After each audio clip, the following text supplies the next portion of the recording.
What is up, everybody? CP and SJ with you here for another week of Every Day We're Covering. We talk the world of sports, wagering, and just having a good time. And we are rocking and rolling here through, getting close now to what we call the summer season, I guess, here. School's about out. Kids are getting restless. Everybody wants to, screw off instead of do what they're supposed to because the weather's nice, and we're all about that. That's okay. Yeah, I mean, hey, I miss those days, at least that part of it, not having because a couple, just got to get through these 2 weeks, and I got a nice, 2 to 3 month stretch coming up. I mean, those days are definitely missed on my end. I'm sure you're could probably relate to that. That summer break is the one thing those whatever 6:30, 7 a.m. wake up calls for 5 or 6 months are paid off there in May and June and July. Exactly. Yeah. Get a little break, and the kids you start to find, of course, things for them to do rather than just sit there and veg in front of their YouTube or whatever else they got going on. But we'll get them rounded up, and it is a good time of year. Everybody, I think, enjoys the weather change and enjoys being able to get out and enjoy some outdoor activities for once. So it has turned in that direction finally. We've got a number of things that we want to touch on here in the show today. We're going to talk a little bit about what's been changing, I guess, as far as the postseason formats, both on the basketball and on the football side. And then also we've got, of course, some things happening with some other news out there. There's been some kind of transfer stories that are interesting. What defines a student athlete anymore is also interesting. And then we'll touch a little bit on the NHL NBA playoffs because, of course, that's still rolling along here as well. But before we get going and dive into the topics, we also like to talk about what's fueling us through the podcast and what we're sipping on. SJ, I've changed it up a little bit here this week. Actually, it was, I was feeling a little weird earlier today, so I took a little nap, and it seemed to help a little bit. But, I just wasn't feeling the traditional, pull the beer out of the fridge scenario. So I figured I'd get something else maybe to jumpstart my brain here. So went with the old Moscow Mule, but I mixed it up because my wife just grabbed this earlier today as we were doing some shopping. And it's the Gosling's peach ginger beer that's involved here instead of the traditional just ginger beer. And I have had this before, I think, in other variations. I think they make a couple of other flavors as well. But this is a nice little twist on it. You get a little extra different flavor in there. I know, of course, you go to any bar anymore and they'll make you all kinds of different flavors of them typically. But this is kind of nice because it's already, kind of built into that ginger beer, and it's, so it's kind of done well rather than just some syrup. You're trying to guess, how much of this crap do I put in here without making it taste terrible. So this is pretty good. The peach and lemon flavored ginger beer. So shout out to the folks at Gosling's for making some good ginger beer to make me this mule here today. SJ, what do you got over there? Well, I spent most of the Mother's Day holiday weekend there, so I guess we give a quick. Here's our shout out to the mothers out there. We'll give them their due propers here. But at a baseball tournament, and just kind of last minute type of thing almost. So it went over okay. You never know. I was like, doesn't seem like the best idea to be like, earlier in the week of a holiday, be like, hey, guess what? You guys want to play in this tournament? But I don't know. I guess we're kind of the type that was like, well, any chance to get on the whatever field or athletic court and try to win something, we're good with that. So, but I mean, I guess maybe I was just in that mood because I came across this. It's a baseball themed can, but it's the Fat Orange Cat Brewing Company, and out there in somewhere in Connecticut, East Hampton, wherever that may be. I know there's a lot of square miles in that state, but so I don't know if it's this exact brewery, but I've stumbled across a few sours from out that way and different kinds of beers that I've liked. So I knew that wasn't going to be a bad thing. So it's called the Kitten Summer Ale. Like I said, they got looks like Heathcliff and his buddies here in the baseball gear, that type of thing. But it says it's American Pale Wheat Ale with some citrus in there. So I mean, I guess that was kind of the thing. I saw the baseball thing, and I was like, it's been I mean, not hot, but warm, yeah. And you're out in the sun all day. I think 7 a.m. was the time to be there at the field, and wrapped up about after 3. So we spent most of the day out there. So I guess I was needing some kind of a refreshing thing, and I know both of us kind of like that citrusy type of kick to drink, especially with a lighter beer. But it does give you 5% kick with every can. So that I guess that does help a little bit, but definitely a pretty easy drink. But I guess a little different. But I guess if you kind of like we talked about a few of the, I guess close to hoppier as you're gonna get with a beer, but not quite an IPA type of thing. That's kind of what you're getting here. But definitely that citrus kind of mellows things out at the with that. It's like the aftertaste that always gets me. So I think this kind of mellows that part out. Yeah, nice. It's definitely an interesting brewery for sure. I love the name, right? Love the name. Cat themed beers. They got some interesting stuff going on there. We always like that variety for sure. So that sounds interesting. That's a decent time to bake in the sun there, 7 to 3. Oh yeah, and after had a couple 4 or 5 hours on Saturdays. It's been a good, I guess a good and bad weekend, but I don't know. I guess like you said, other days are coming ahead, so you got to enjoy these activities while they got them. But yeah, it was a full weekend.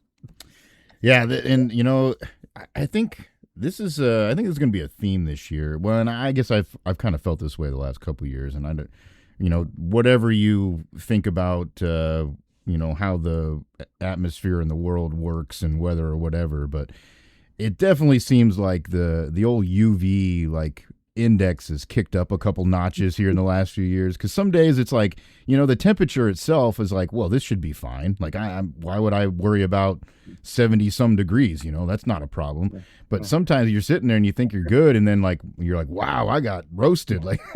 I think of that UV is just it's a different level these days. You got to be a little careful sitting out there in that direct sunlight for sure.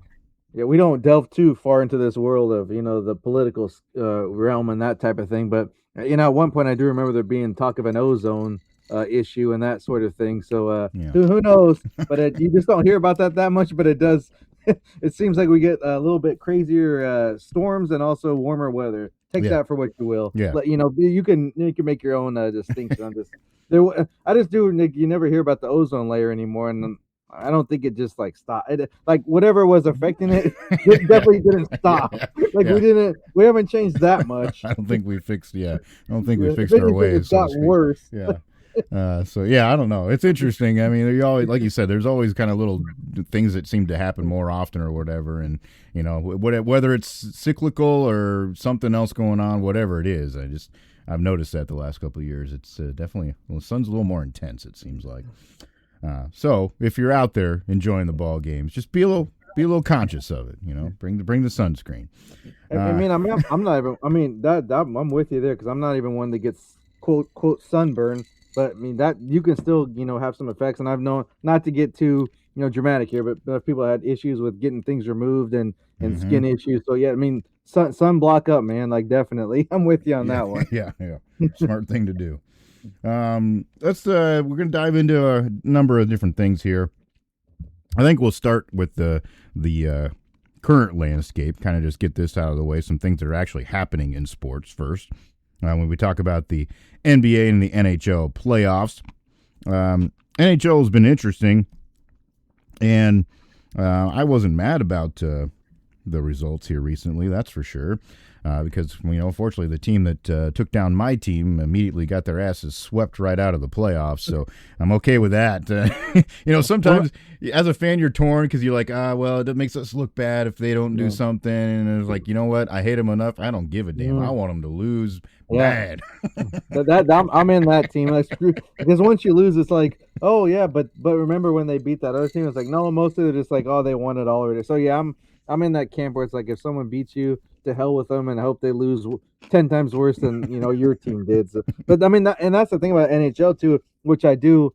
I really like the fact of it's almost like they don't really take those extended breaks like some of the other postseason leagues. And I know you want to get on TV, but I mean, we not to go down the streaming route, but we've talked about that before. This one kind of affects me, but I guess I just kind of decide where I'm drawing the line here. I'm not doing it, but with so much of the NBA being on Prime, I've missed some games that I like to watch, at least in totality. Like I might have caught pieces of it here and there, and maybe get some info and updates, or maybe I try to mess with a stream online and it dies on me. So I'm like, okay, I'm done. Give up. I'm not signing up for your app, and I'm not, because that's one. I mean, I mean, that's more of one of those things where I just don't like to support that company. But like, again, we don't want to go down the political route. But either way, like I do like how NHL is like every day, like let's go, because I think now your excuse used to be, well, we want to be on TV and all and travel and that type of thing. Well, I mean, you got, with the exception of Spirit, you got jets all over the, you got them everywhere. You got any types of planes you can want. You got all these different networks and streaming services. So those excuses are kind of gone. It's more about now you're just milking it. Yeah. Is all you're doing now and trying to extend it. So I mean, that's one thing I'll always kind of. It's not my favorite sport, and I don't really follow it too closely. I do like when the gets down to this point where the games are very competitive and it is interesting to watch, but it's nice to just be like, I mean, let's play, man. What do we got? What else? Yeah. Especially when you have a series where it's like, you're traveling for different cities, but usually more times than not, until you get towards the end, it's like 2 games in a row are in the same location. Yeah. There's no need to have a break because you're already there. Mm-hmm. Like, what are you gonna do? What are you doing while you're there? Just, I guess we'll just walk up and check out the hotel buffet, and then go down to the local coffee shop for 3 days and we'll sit around and twiddle our thumbs. Mm-hmm. Well, and I know in some other sports too, like they'll wait until like the next whole round is set before they move on with the next series. Well, the NHL doesn't do that. I mean, I was actually kind of surprised because I think they only waited 2 days after the Pens Flyers series to start the next one between them and the Hurricanes. So no time wasted. They just got right after it. I mean, hell, and it's only been, I don't know, maybe a week and a half, and it's over. They're out too. So yeah, I appreciate the fact that they don't screw around. They just keep it rolling and try to get things done. If the teams are available, obviously, if you got to wait on another series to be done to know the matchup, that's one thing. But if it's available in there, then go ahead and roll with it. But the playoffs rolling along, and just kind of give you an update on where we're at here. The second round series that started was that Flyers Hurricanes series, and it now has gone a 4-0 sweep. A couple overtime games in there, so I'll give the Flyers a little bit of credit on that. They did lose a couple OT games, including the last one that ended the series, but a sweep's a sweep, and that's what happened to them. So they are toast, and the Hurricanes are on. And honestly, the Hurricanes look like a great team. They definitely could be one that are in the finals. So we'll see how that goes. But in the other second round series, the Wild and the Avalanche have gotten fairly deep now into their battle, as they are moving now into what just was the third game of the series last night. So it was the Avalanche now leading that series 2-1. The Wild did win 5-1 last night to make a little difference there. The second round series between the Sabres and the Canadiens is tied up at a game apiece. They're tied as we speak in game 3 of that series. Golden Knights and Ducks are playing later on this evening as we record as well. That series is led by the Golden Knights 2-1. And then the other matchup that is happening right now, or other series, I should say. Let's see. Those are the 3 that I've got there. Oh, that would, I think that covers the gambit there for you. Yeah, that covers them all. So that's the update on what's going on with the NHL right now in those series. I'm also with you, SJ. With as far as the NBA is concerned, I'll admit, kind of like you with the NHL, it's not something that you follow super closely, but you'll pay attention to some, when it comes playoff time. I'm kind of the same way with the NBA, really. I'll kind of half pay attention throughout the season, and then when it comes postseason time, get a little bit more, watch a few more games here and there when I got the opportunity to. But I had the same thing happen the other night. I think it was one of the games was on Peacock exclusively. And I was like, well, because I was looking it up. I'm like, where can I find this? And I'm going to all the apps, and I'm like, okay, it's got to be here. No, it's got to be here. Finally, I did my research, and looked it up to see where it was. And I'm like, oh, it's only on Peacock. Like, this is bullshit. Well, I ain't watching that, I guess. So that's just the way it is. But whatever. You're at the whim of whatever the league decides to do, I suppose. Yeah, that's I guess it's I just curious how of course the the dollars paid with the streaming services probably outweigh like our consumers monthly subscription, but at the same time it's like it's all about viewers no matter what, like whether you're getting this $1 billion in a contract, or if nobody's watching, like in the end, does it really matter? Because eventually you have to sell to advertisers, and you got to kind of have something to be like, that's the thing, that you go off whatever league it may be to prove that you're popular, or people are, you're growing, or you're building, for the future fans and generations. Like, you kind of have to prove that people are watching this. I mean, of course, you can sustain the financially off the money you make, but it's kind of hard to say, to, what do you want to call it, to like, the to look towards the project, I guess would be the best term, for the future, when it's like, well, we're just going off, what with this TV deal. It's like, well, who's watching? So I understand it's like a newer thing, and it's kind of seems kind of, I guess, maybe it seems like I guess, maybe a trendy thing even in some sorts, but eventually I think it's going to be like, well, people may get tired at some point of being like, I'm just not, or just get tired of having all these apps, and like, I'm just gonna, minimize it, and you have to kind of watch what you can watch, and don't what you can't, or just go to maybe someplace and watch it there, because that's another option. It's Yeah. not like that's impossible. So if it comes down to that point, I was more surprised at the fact that, like, I get maybe when you have the play-in thing that they keep trying to do after, since COVID, they kept that around, which is kind of like the NCAA expansion almost type of thing. Where it's like, Mhm. well, they figured out it was kind of successful, or people wanted to watch it, but that was also when people couldn't do anything else.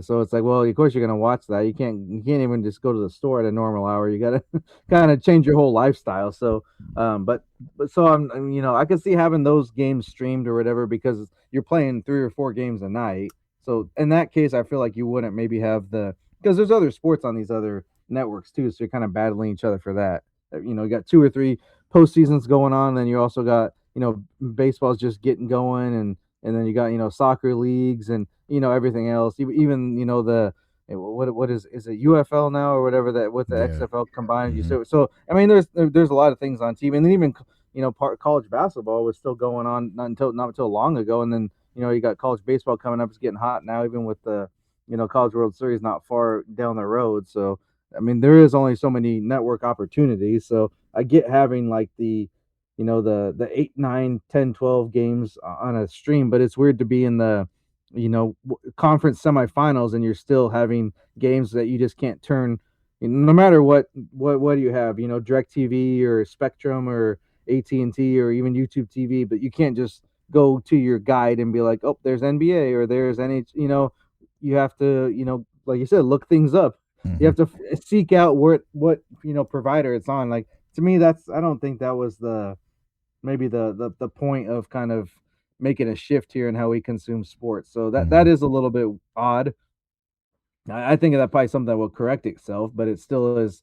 You just have to be like, well, I guess I'm not watching that. And even it's been Lakers games where I'd like to watch them. That's the weird thing. It's like a team that you're kind of and I could probably, if I really was, if I thought they had a snowball's chance in hell, I might go ahead and buy some type of package or something else where I could just get a Spectrum. I know, like, that's like the main Lakers TV partner, so I Mhm. probably would maybe invest in that if it was a different scenario, and if they were full strength and had it, because I mean, I do think if they were full strength, getting into the nuts and bolts of the actual game and not just where we can watch it at. I think if they had a full strength, this could be a competitive series, but that ship has sailed. So Mhm. that probably does kind of affect my end, at least, where I'm like, well, I don't need to watch this, because I don't think and especially the way, this is another basketball thing, the way it's been officiated. Mhm. The Oklahoma City is the better team, but it's like, damn, do they really need that much help, or do you gonna you kind of solely it up to make it look like it's, you're not even giving somebody that's a sizable underdog, a puncher's chance. Yeah. Yeah, yeah, yeah, It's that's like yeah. they don't, yeah, They don't need the it's one help, of those, yeah. They yeah, at just all. won the damn thing, dude. Right. Honestly, like, the most impressive thing so far, and like that Timberwolves and Spurs series has been nice back and forth, and they're actually playing right now. So I kind of would like Minnesota to push them, and I know they're kind of up against it, but the Knicks have made a hell of a Yeah, turnaround. what the hell? Just, I mean, because in that first round series, people are like, oh, they're gonna blow it here, and they're gonna, they don't look very good, and then all of a sudden they rattle a couple off, and I mean, I know Embiid was hurt, and Sixers had their injury issues, but I mean, you put up 144 in a closeout game, Yeah. you get whoever that. I mean, I don't know what's going to happen in the next series, but that's definitely making a statement there. And you got what, the other series is 2-1 in the East. Mhm. So what if that goes to 7? You're rested up and ready to go in that conference final series. Yeah. Yeah, for sure. That's a huge advantage. Yeah, they have looked really good. You mentioned that other series. Pistons are up 2-1 over the Cavs in that other Eastern Conference series. And then out west, Thunder 3-0 over the Lakers. And then, as you mentioned, Spurs 2-1 right now over the Wolves in that game in progress as we record here with the fourth game of that series. So has been interesting.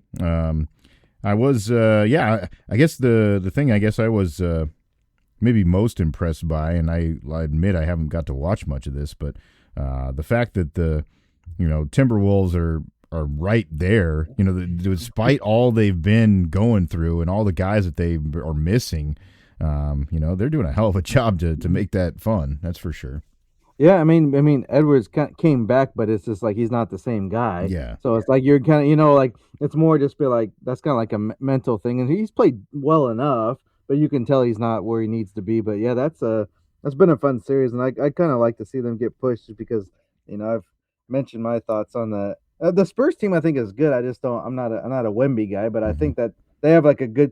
It almost reminds me of like I think I said it before, not to repeat it again, but one of some of those Warriors teams in the past where it's like they have kind of guys where it's like I don't know if they're that good, but they can score. Yeah, and that's if you consistently score, like that's and then they play good enough defense to kind of get over that part, but to get over that hump. But I guess my thought, going from the side of like having any type of best interest, like just don't get swept. I hope the Lakers get one this next game here, and then you can go lose in Oklahoma City. But you got to get one on the board. You can't get totally embarrassed. But it wasn't. I mean, I kind of been in the camp where I would have hoped that LeBron would either moved on or just retired because that's kind of set the franchise back. But that's a different story. But I think it's been a decent playoffs, and I think we could have some fun matches. I mean, whether I want them to win or not, like if the Spurs, get through like it's probably expected, that Spurs Thunder could be a pretty good series there because that's a whole different type of matchup than the Thunder have seen or would kind of see would or have faced with these other teams so far in the playoffs. Yeah, that could be fun. It definitely is getting interesting. We'll of course continue to follow along and keep you updated on it as well, and possibly make some choices along the way as we look at it. So those are continuing on their conference semifinals on both leagues. So we'll get to not that far down the road before that's going to be all settled and square, but fun to watch for sure. Another thing that we wanted to touch on here and talk about is the changes that are going on in, both the sports, I guess, that we follow the most, which would be on the college level with college football and college basketball. We'll start with college basketball because we've already touched on this before, and we kind of knew this was going to be official and coming, but now it is official. The NCAA announced that they will expand the 2 March Madness tournaments by 8 teams next season. That move, of course, was expected to drop more games into the first week of the highly popular and, of course, lucrative tournament. So there'll be a total of 12 extra games, I guess. Excuse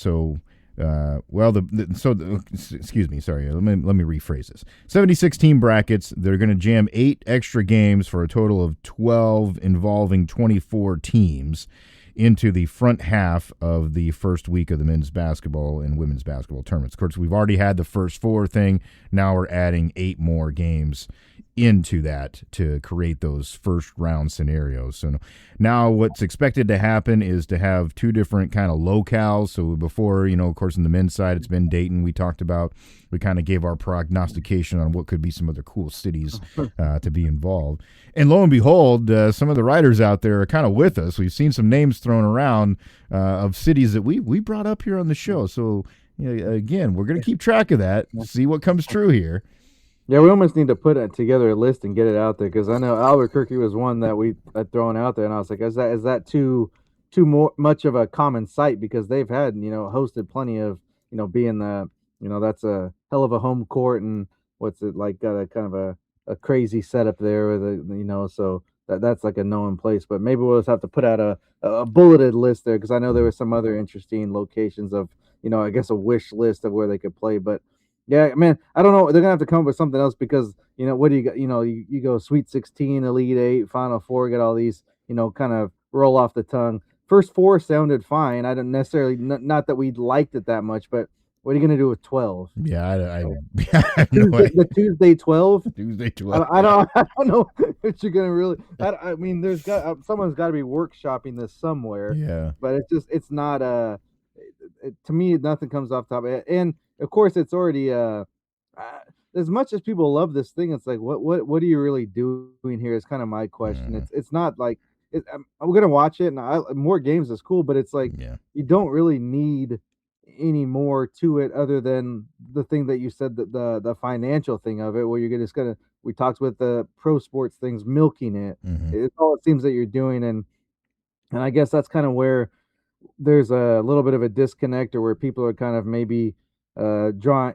kind of saying, putting their foot down, or saying I don't like this anymore when it comes to the financial part of the college game, because it's still, even though it's not anymore with NIL and those things, it's deemed as, an amateur thing. But anytime you start, talking the money, it's never it usually kind of leads to debates and, heated discussions. And that's what this it just seems like they're just trying to do a little bit too much. And there's, somebody behind the scenes obviously that has more pull than they probably should, is kind of, moving this along, because it doesn't feel like people, as much as people like it, it's not like you get the debates and it's like, oh, they kind of got screwed out of it. But when it would like come down to it, is like, do people really think like the 69th and 70th team would go on a run and really do some damage? Now Texas had some speaks this year, because Mhm. they went on a pretty good run for coming from the playing game and going through.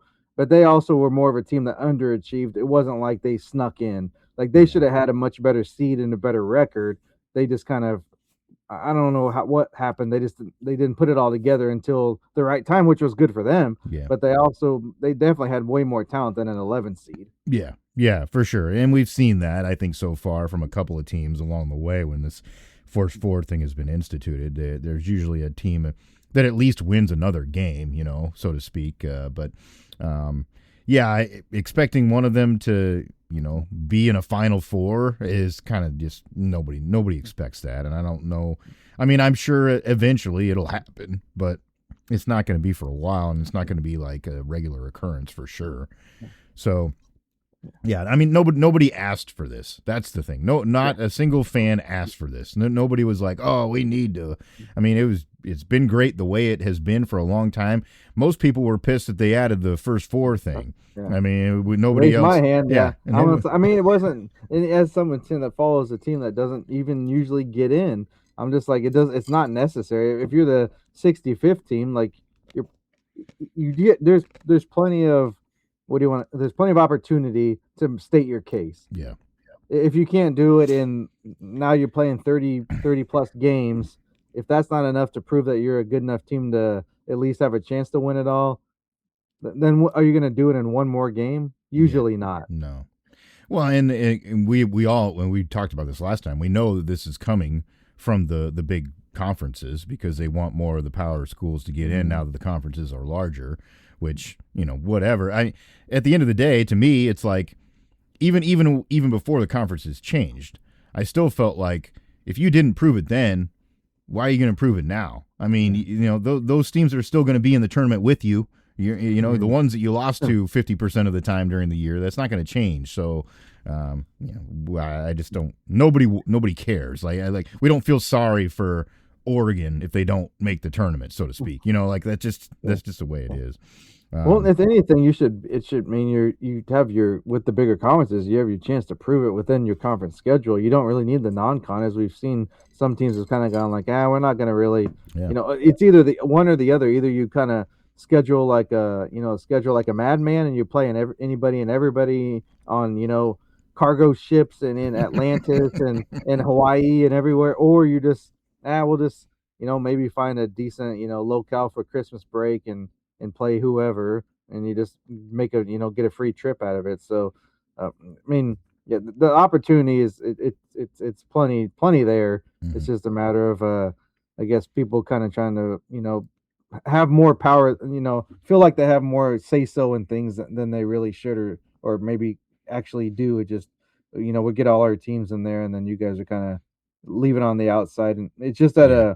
I guess the numbers is just a bigger deal, a bigger discrepancy than it is when it comes to the football deal when you have like 12 or potentially more now. Yeah. It's all about for them. It's about appeasing their base, I guess, so to speak. Make everybody happy, and then we don't have to worry about the argument.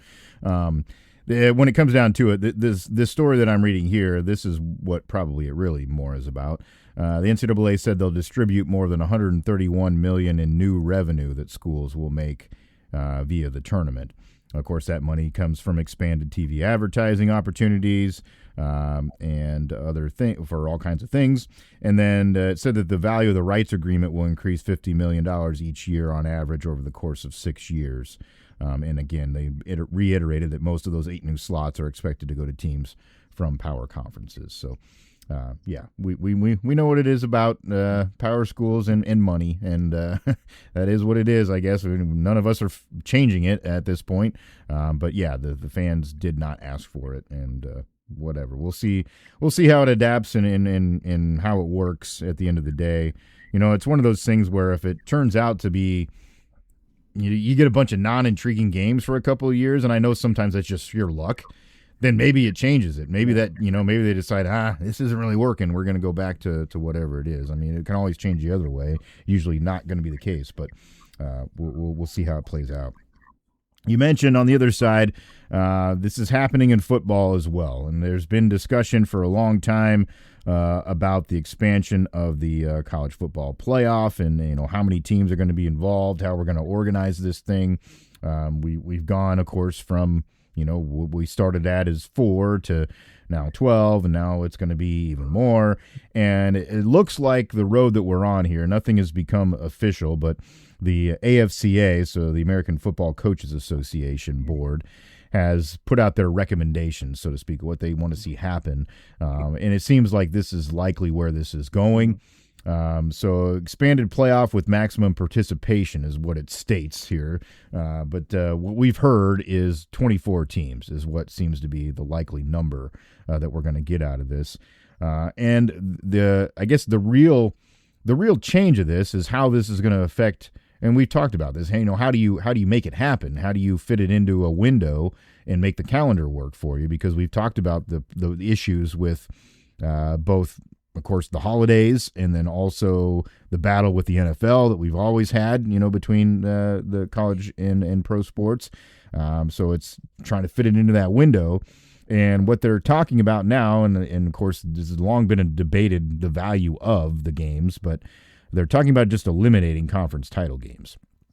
And then they'll end the college football playoff by mid-January. So it will still get over before the NFL is over, so to speak, and find their days that they can do this here in the calendar.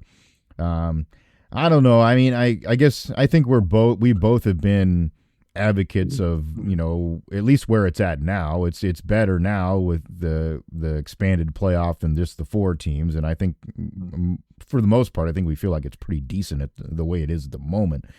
Kind of knew that there would be push to have more teams at some point. I always thought that the 16-18 thing would probably be where it ended, but of course, as we just saw from the last story, the more the merrier is the way most people think about this.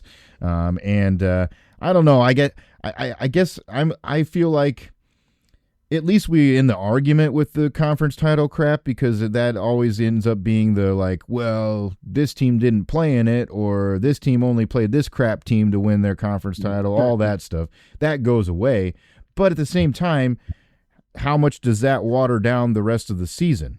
I mean, that's the worry here. Does it ruin the allure of the week to week? Well, and it's also going to be, I don't know if this is spelled out somehow, but you think it's going to add a challenge of who actually is the conference champion, because there's going to be a lot of, I mean, the tiebreaker hell is going to be pretty much every conference with the bigger ones. I mean, yeah, you're talking for sure. 15, 18 it already teams. is. How are you going to, figure that out? So, I mean, you're going to have to, as far as seeding goes, there's going to have to be some level of this is our best team. You still have to know who the best team in your conference is, because that's usually who gets the top seed from your conference. So I get not wanting to play that extra tough, and that's what it's about, is you don't want to end up, that affecting your seeding or something happens or somebody gets hurt in that game, and then it doesn't. In the big scheme of things, that game doesn't really matter now if you're going to have a playoff. So that's kind of the hard things, because that was always kind of a, to me at least, a bit of an allure about the college football game, is like every week mattered. Mm-hmm. And now you're getting away from that a little bit, but also you do want the fact of deciding things on the field as much as possible. Yeah. So that's like the really fine line and tricky thing of it. So I like the timeline thing of being done in mid-January too. I don't really know how that would work out, and you're gonna have to go to more on-site things, which to me that's what a playoff is. I mean, that's a plus. If you're the better seed, you earn that right to play at home, and the other team has a disadvantage having to go to your facility and travel. So I like that part of it, if that's gonna hold true. So there's some good things and some bad things too. So you're gonna have to weigh those out. But I guess I don't really care, like, as far as like the nostalgia for like some of these bowl games and all that thing. But I do think there are going to be teams that don't, because 20, that's 20, talking about 76 or whatever in basketball. It's like, well, you don't feel bad when somebody gets left out. But when it comes to football, it's like there's quite a bit of teams where it's like maybe you don't have a chance to win it all, but you want some type of end of season, accomplishment type of thing. So I think there needs to be some still type of bowl setup, maybe, or you don't have to call it a bowl. Maybe you just find somebody to play like an exhibition at the end of the year, and just whatever, you do a regional thing or whatever. But I think there probably still needs to be some component of that, because you're going to lose some of the bowl thing, though, I do think, with this expansion, because they're not going to, there's no way you can keep both. With that many teams, for sure.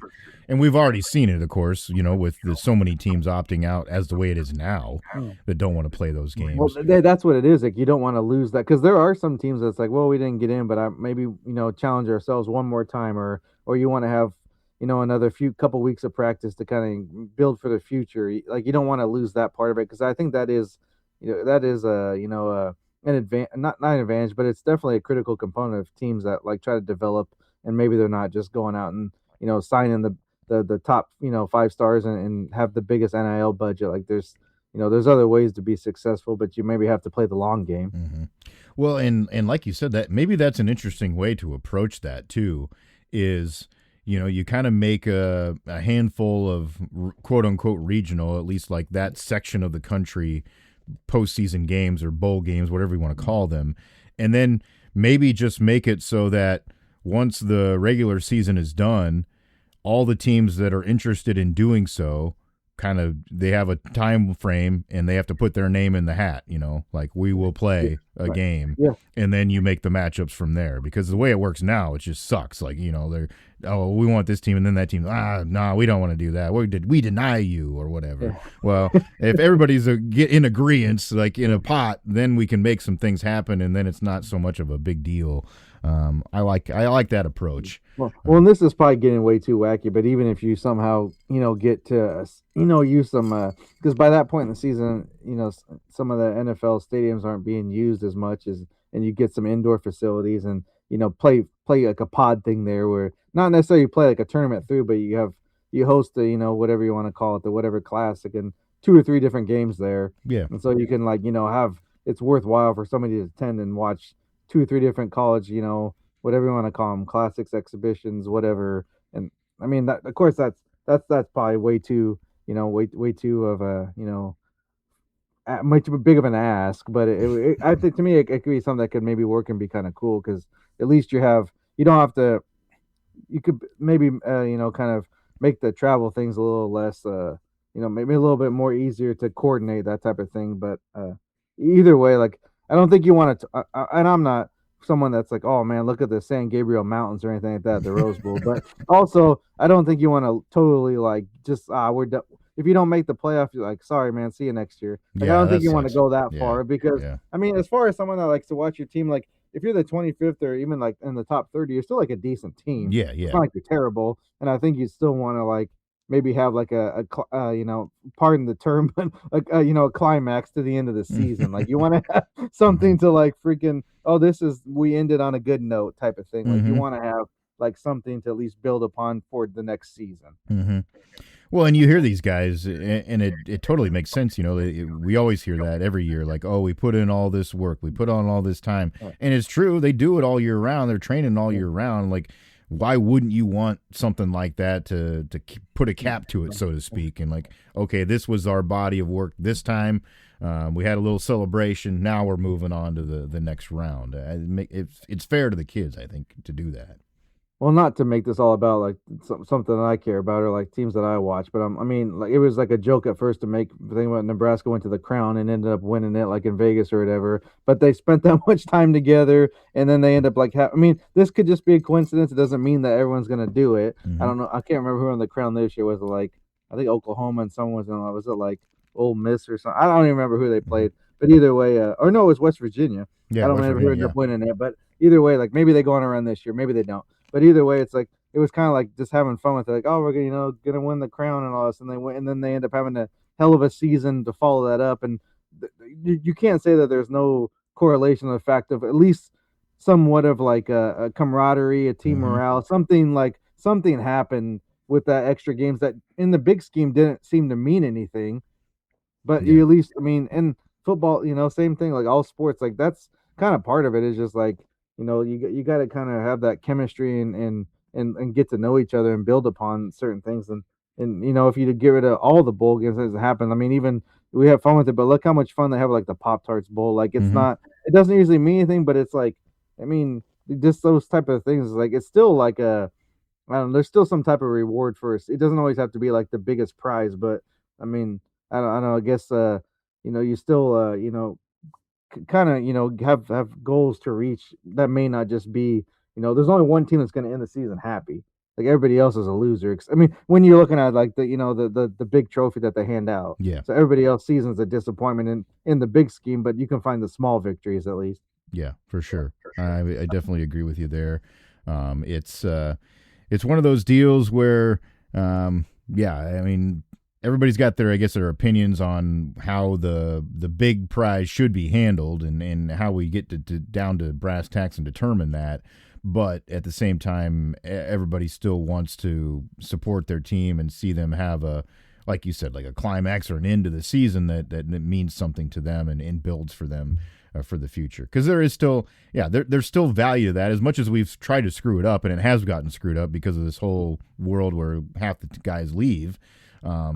That you got to think, when we've talked about that, it's going to come back to the mean a little bit at some point, and people are going to start to realize the value of being in a place where you improve yourself and build yourself.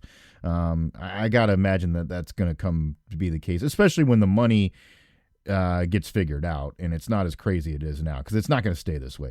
There's no way it's possible. So, I think it eventually there's going to be a lot of value to understanding what a program is or what an improvement from year to year is at one place. So, speaking of that, though, this is I guess this is the antithesis of that in the reality of the world right now.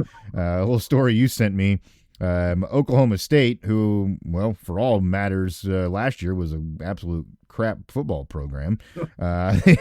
They after spring practice, they decided to remove a player from the roster, and then they kind of pretty much told him that you should transfer to another school. Well, you have to enter the portal in order to transfer legally. There can be harsh penalties for not doing so. But they went ahead and kind of just wrote a letter, basically, and said, hey, we let this guy go. We support him going somewhere else. I got to imagine at the end of the day, if this kid did decide to just transfer somewhere else, that the NCAA would be cooperative because they can read the letter and understand what the hell happened to him. But it shows the underbelly of what we've got going on here. Like we've got roster limitations. Money's involved. Guys are getting cut just like they are in the NFL now. This is the same thing. I guess that was most of the things that kind of stood out is why I kind of bookmarked this thing was the fact that not only was it like not you wouldn't even consider them like a good a good team. Of course, they went through some coaching changes now, but so if that's happening there, compare that to teams that are having success, how many people, and the fact that somehow it became publicized, which I think it should, because anytime somebody, agrees to some deal or that people are like, oh, all they care about is their money, like that's out there right away. Mm-hmm. But then the other side of like, well, some of the players that maybe didn't want to Yeah, they leave, didn't care about money. Yeah. kind of showing the door. So I mean, I guess it's always a risk you take. I mean, you can if you're just a regular student, if you don't I guess adhere to having a certain GPA or pass your classes, that type of thing, you can be shown the door too. But usually there's some type of probationary period or some type of warning. It seemed like this guy was just kind of like, oh, sorry, we don't need you anymore. Have Yeah. thanks for thank you for your service. Move on. Yep. So yeah, so I guess that was the thing, and then I couldn't get my hands on anything more than I guess whatever a social media post, so I wasn't able to get any type of letter. But there was another deal out of Kansas State where I guess the dad kind of went scorched earth, saying this kid got screwed. And I think this was a case where the kid didn't play too much and wasn't a huge contributor, but I mean he essentially like called out the new coach there, Klein, kind of saying how he's kind of trying to run everybody to town. It was just, I mean, this hearing these kind of back and forth. It's like I'm not saying like this guy's right or this guy's wrong, but it's just like that's kind of the what you're gonna get when you have a system the way it is. So it's just more of interesting of like, man, you can imagine the things that go on that you don't hear about. So yeah, it's I mean, part of the part of the world that it is now. It's just more of like when you kind of read it and see it, and then especially in situations where it's like maybe somebody didn't, maybe they just wanted to like, be a walk on and just say put on the pads and be part of the team, and they knew they weren't good enough to be like, I command this amount of money or this or whatever. They just wanted to like be a part of the program and bust, put the jersey on and do all that stuff. So, but that's probably part of it. That you're like, oh, that kind of stinks that it's not really an option anymore, because, I mean, that's just the with the you want return on your investment. You can understand that too. Yeah. Yeah, and when you're trimming down what's available as far as the number of players, like I think that just naturally kind of happens because you used to have that section of number that you kind of just reserved for walk-on type guys or whatever, and you really can't do that anymore. So well, and then the talk of the the roster limits, it hasn't really gone fully in effect, but it seems like it's kind of lingering of the one, which most people don't have 105 too. But either way, it's like if you don't, you're still trimming down somewhat to kind of be close to that number. Mm-hmm. Yeah, so it's going to continue to obviously morph and change here a little bit too, but it has definitely had an impact on a number of different groups of people, and I think that's probably one that doesn't get thought about as much for sure, because we're all worried about who's making the $5 million per year, so to speak, rather than the guy that just wants to be there and wants to be part of the team. So. Well, I mean, and you throw in the 5 year for 5 year deal too into it, and that's a whole. I mean, and it hasn't even been. I mean, it sounds like that's almost kind of seems like it's moving that way, but it hasn't been again It's not officially in the what bylaws yet, but it looks like that's going to be the case. So that's going to be another thing where that might benefit. That might kind of maybe counteract this too, of being like schools that want to kind of maybe play the long game instead of try to be the I guess the college football version of the one and done thing where you just rent players every year. And that's that's, I guess that's on the coach and what they want to do, but that seems like that's a tough way to live too, though. Like just I mean, anytime you get somebody new, you're like, man, this guy was good, but I don't, I hope it's the same thing, because it doesn't know. It's not always going to translate. There's no way it can, like, unless of course there's exceptions where you get like a kind of some just like a freak talent, anything like that. But as far as like, I mean, just because this guy was, contributor here or there, like there's so many that's like, well, it didn't work out here, or maybe, gets hurt and not the same guy or whatever. There's just a lot of factors in it. So that's the part of it where it's like, oh, I don't know. Just you gotta really, kind of just, as someone who like, we want to call yourself whatever, support of the program, fan, whatever you call it, you just gotta tread lightly. Yep. Yeah. It's hard to get too excited or too low anymore, just because. Yeah. Well, because you said the low thing too. I mean, I was looking at the good end, but the other side, it's like, we sucked last year. Like, hey, next year, it really is. Like, maybe, like that was always like a joke of sports. Like, this is our year. It's like it could be, because how many teams have you seen flip it just like that? Yeah. Well, and just not to beat on it, but to go back to what we were kind of talking about there with this kid, I think it all kind of became reality, obviously, when the whole Coach Prime situation, there at Colorado. That's what got this all to become a reality of like, oh, this guy could come in and just say, I don't want any of you. We're gonna bring in all these guys. We're gonna do what we want, and it just, there's part of you that understands that, I guess, as like, you're the new boss. You can do what you want. Relationship with them, you don't know them. Yeah. Yeah. But at the same time, that just never is how it's been. Like these kids are at schools, and it's just kind of like, well, here's your guys. This is what you got to work with, and yeah, you can recruit your new ones, but you got the other ones that are still here. Obviously, they can make their own decision whether or not they stay there. But it just kind of flipped that whole idea on its head a little bit when he was like, well, screw you guys. We're pretty much just gonna you're out of here. Of course, we know at the end of the day how that fully worked out. Maybe he should have kept a few at least. Now, if we're at least in that situation, like he didn't look so good in the end, he should have. Maybe he should have just stuck with like Samsonite instead of whatever high-end brand he wanted.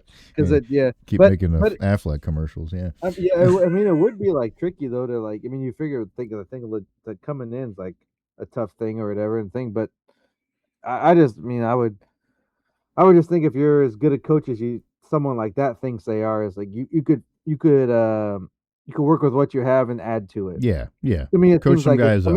It's been doing that for how many decades, centuries. How long have coaches been? It wasn't always as easy. And to me, it almost be harder to start over. Yeah, you kind of want like a little bit of a foundation there to be like, okay, well, we know what we're working with. You have plenty of film on these guys. You know what they're good at, what they're bad at, and then you kind of fill in your gaps there. Yeah. Well, and like the thing that I think is probably crazy at some of these places too is just like, do you have any kind of like, I don't know, you're reinventing the wheel on like everything that you do. Like there's no guys that have an understanding of like, oh, this is the this is how the training table always works. We do. Just the simple things, the day-to-day stuff. Like, hell, these guys coming in here, it's going to take them a few months to understand just where everything is. Like I don't know. I think that's like to wipe the whole slate clean is just wild to me. Like there's a lot of work that has to go into that to be any kind of successful. But we've seen it happen, and it'll continue to happen in certain places. But I don't know. I think you're much better off if you try to at least create the facade that you care.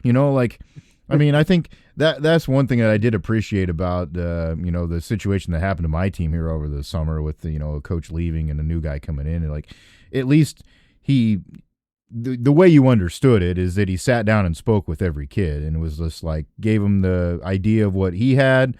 This is going to happen with the program. Let them kind of give their experience, to them a little bit. I know there's only so far in depth you can go with that when you're meeting with 100 some kids or whatever, but still, at least try to create that connection to people.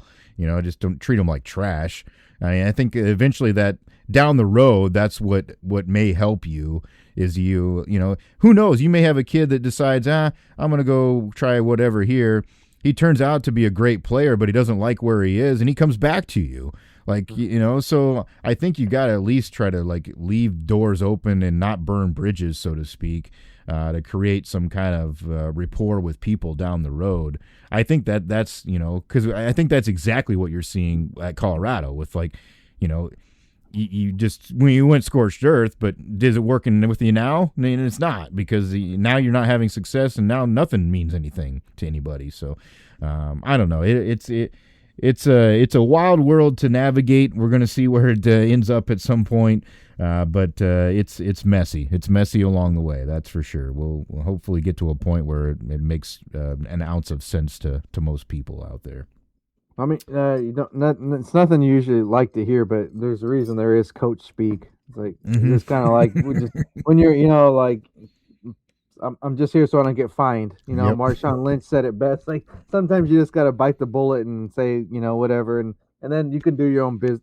Like some things should be left behind closed doors, which is kind of why that thing caught my eye. I'm just like, man, this is like everywhere. Like they're just putting this which I don't blame him. I'd put it out there too if you felt like you were kind of blindsided and everything. But it's just, man, when that kind of stuff gets out there in the public eye, it's like it just kind of it doesn't read well.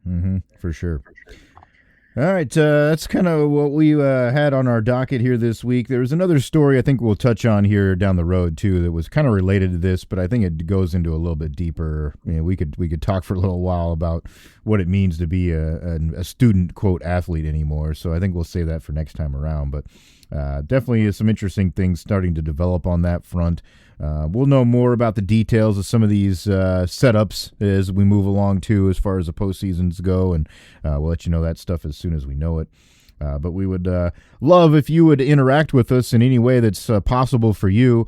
Of course, we are active on Twitter, at Cherokee CP, at SGM Bets. Those are the handles. Make sure that you hit us up whenever you have an idea of something that you think is maybe a good wager, maybe you think is a good beer, maybe you think is a good topic to talk about in the sports world. We love all of that. So don't hesitate to do that. Of course, we'll share the program with you in those platforms as well.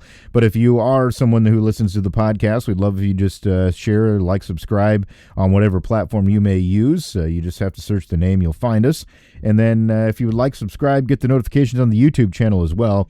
Every day we're covering. We'll put some picks out there for you as we move along here through the different seasons as well. So that's what we've got for you here this week. We appreciate you, as always. We hope you enjoy the not-so-shitty weather anymore out there. Don't let the UV kill you too much. That's SJ Munoz. I'm Chris Parks. Thanks for joining us for another week of Every Day We're Covering. We'll see you next time for some more covers.